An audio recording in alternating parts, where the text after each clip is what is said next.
السلام علیکم دوستوں، آج کا ویڈیو آپ کے لیے بہت امپورٹنٹ ہونے والا ہے کیونکہ یہ ٹاپک بہت امپورٹنٹ ٹاپک ہے۔ پورے یوٹیوب پر آپ کو ایک بھی اس طرح سے کا ویڈیو نہیں ملے گا، اس لیے ذرا سا رکیے، 2-4 منٹ رکیے اور اس ویڈیو کو پورا دیکھیے، یہ بہت امپورٹنٹ بننے والا ہے۔ دوستوں، ہم سب جماعتوں میں تقسیم ہیں، فرقوں میں بٹے ہوئے ہیں پورے مسلمان، کوئی کون سا فرقہ کوئی کون سا فرقہ، اور اللہ کے رسول کی حدیث مبارکہ بھی ہے کہ 73 فرقے ہوں گے۔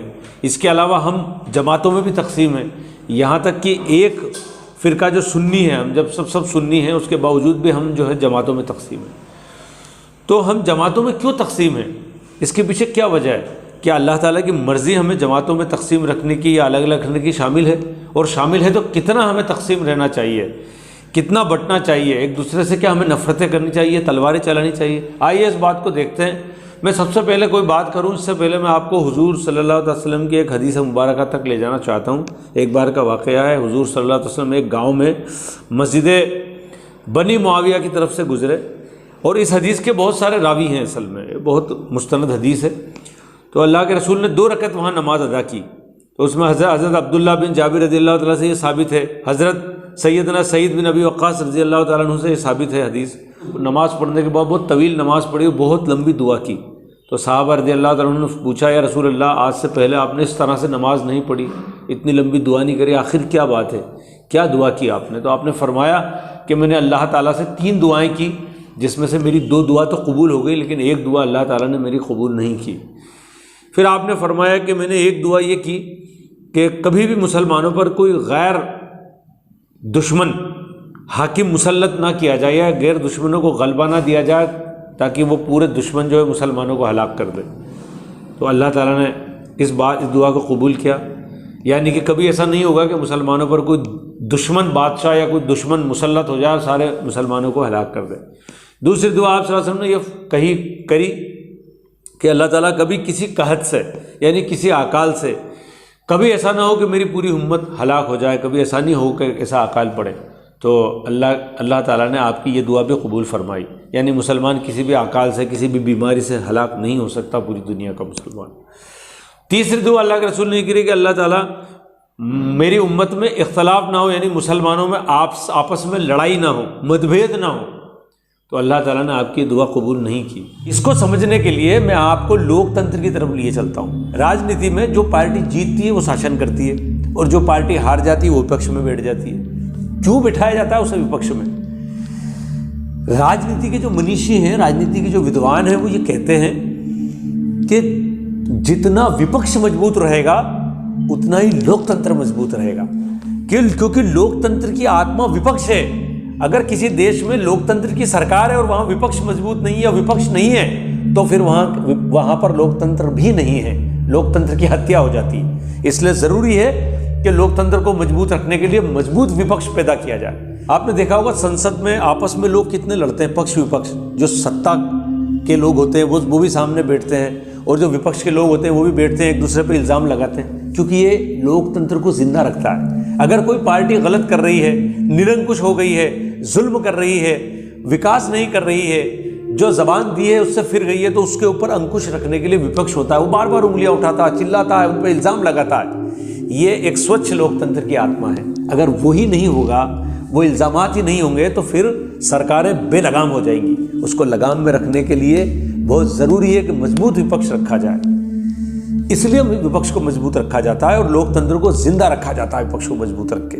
اب آئیے واپس اسلام کی طرف آتے ہیں۔ اللہ تعالیٰ نے ہماری اسلام کے لوک تانترک ڈھانچے کو زندہ رکھنے کے لیے ہمیں جماعتوں میں تقسیم کیا ہے، تاکہ کوئی ایک جماعت اپنی منمانی نہ کر سکے۔